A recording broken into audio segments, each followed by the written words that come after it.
Aloha, my name is Tony Bonnici. How many of you know what a sensei is? Raise your hand. Okay.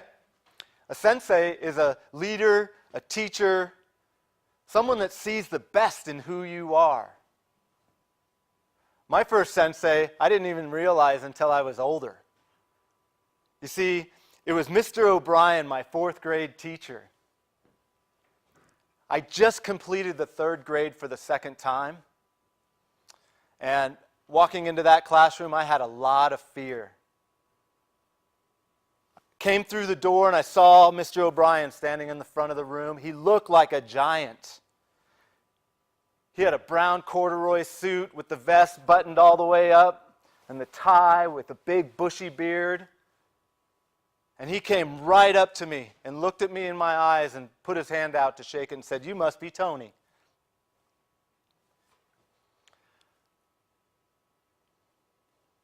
Mr. O'Brien saw something different in me. You see, before that, the teachers and counselors didn't know what to do with me because I'm dyslexic. I learned differently. And Mr. O'Brien showed me that me thinking outside the box is a good thing. And that if I can do math in my head, to go ahead and do it that way. Wow, I will never forget Mr. O'Brien. Think outside the box and it's okay to do math in my head. This is a picture of my family, my mom and dad and my brother. My mom and dad are my two senseis also. They're both Zen priests. You see, growing up, we took the term Zen temple very seriously. We bonsai'd everything from the smallest bush to the tallest tree. We had koi ponds all over the property with bamboo covering the whole entire property. It was incredible. In that temple, everything had its place in structure. My dad showed me that through structure that there is a lot of freedom. And my mom lived a life of integrity to show up in everyday life. In structure, there is freedom, and to show up in everyday life. Yeah. Me in one of my dojos. I started judo when I was 6 years old. And I'll never forget Sensei Kelly and Sensei Martin. Sensei Martin taught me that the match is won or lost before you get on the mat. That you can visualize it in your head and see the outcome before it happens. And Sensei Kelly told me and reminded me always to be humble, to let my actions speak louder than my words. When I turned 13, I was a rebellious teenager. I pushed away from any of this kind of support. And I felt alone, I didn't need help, and I'm going to prove you wrong and show you how I do this. It's like almost like a fight or flight, or I'm going to go at you. I don't need you. Well, you know one thing, I never grew out of that. That went on to being an entrepreneur. For the first few years, I don't need help. I felt alone. I was growing the business. That went on for 10 years. I'm alone. I have to figure it all out.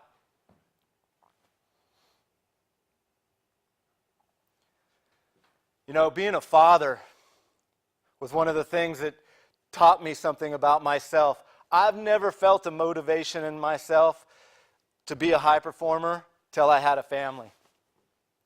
Wow, the energy that came through my body to be a dad and a father, that I would show up more motivated than I ever have.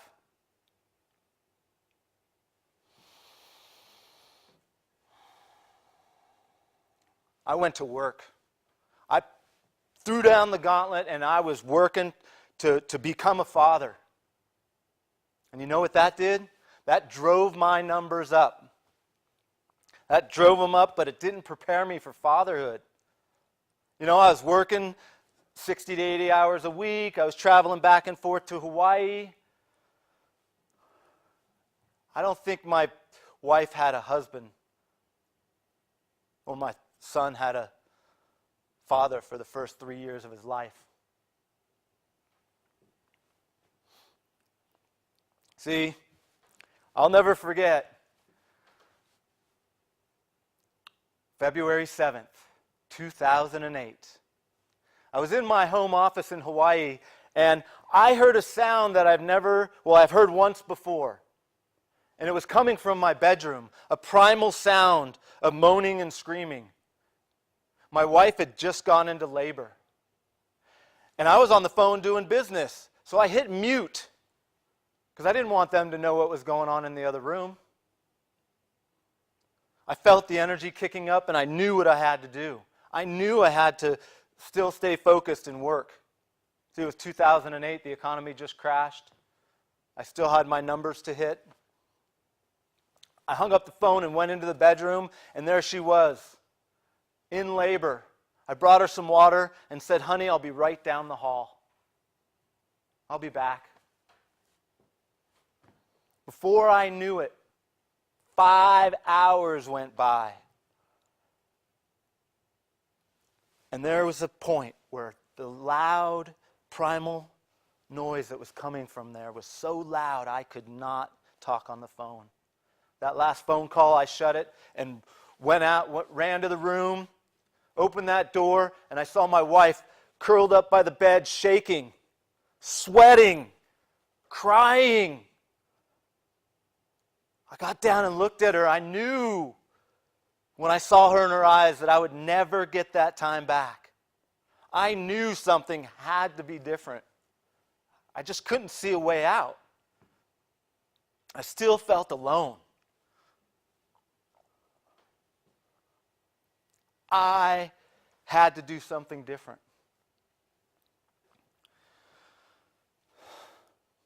And you see,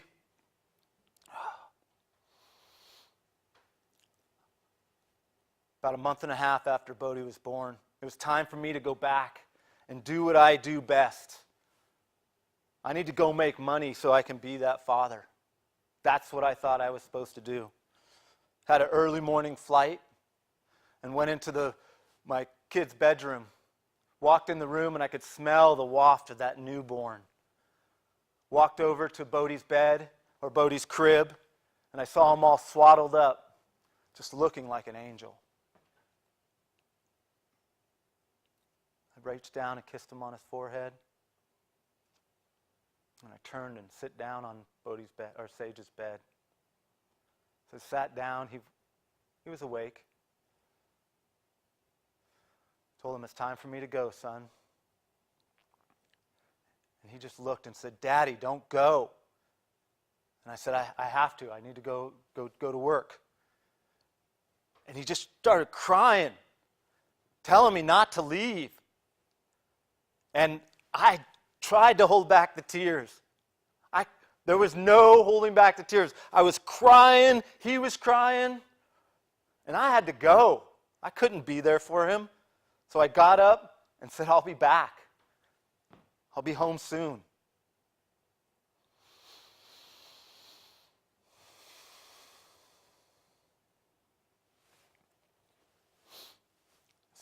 I knew I had to change.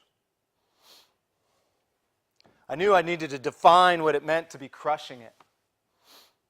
To be a leader in all areas of my life.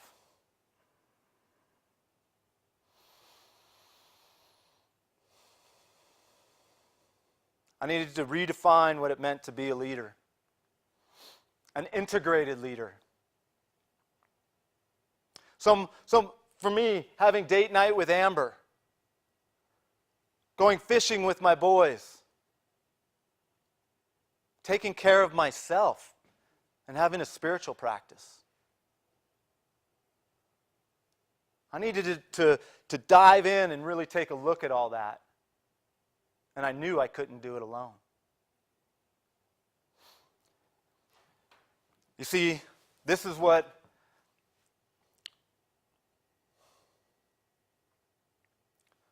the integrated leader wheel looks like for me that I've come up with. To taking care of your body, your work, your relationships, and your spiritual practice. See, I was doing great in work. My relationship was terrible. I wasn't taking care of my body. Hell, I didn't even have a spiritual practice sometimes. You know, for me, that the relationship was, one of the most important things to me, I said. But I didn't know how to do it. To expect that someone's going to know how to do everything and not need help in one of these quadrants. I'm great at work. Man, relationships, that's totally new to me. I'd only been married for 5 years. I needed support. I needed someone in my life to show me or hold me in my best of who I am to move into that new area. I knew I needed another sensei in my life. I knew it was time. And that sensei for me was a coach. A coach to help me become an integrated leader. To really look at areas where I'm playing at 50%. Look at how I'm not showing up fully for my wife and kids, for my spiritual practice or my body. See, 50% looks different for a lot of people. For me, it was crushing it at work and not having a relationship with my wife and kids. For somebody else, one of my clients, he's doing fine at work. He's okay with his relationship. Everything's fine, Tony. That's playing at 50%. Ex-collegiate athlete, another client of mine. Successful in business. Kids were turning 18 and 19. Didn't have a relationship with his kids, and he was in the worst shape of his life. His business was just skyrocketing off the charts. That was his 50%. What does your 50% look like? This is me accessing my other 50%. This is me being an integrated leader. I'm with my brother and sister-in-law and my whole family. We just finished running a 5K race. My other client that was doing just fine, everything's great. His business has now grown 49% and he's opened another location. The collegiate athlete decided to sell his business and go spend time with his kids, redevelop that relationship, and he just finished a 100-mile bike ride and lost over 100 pounds.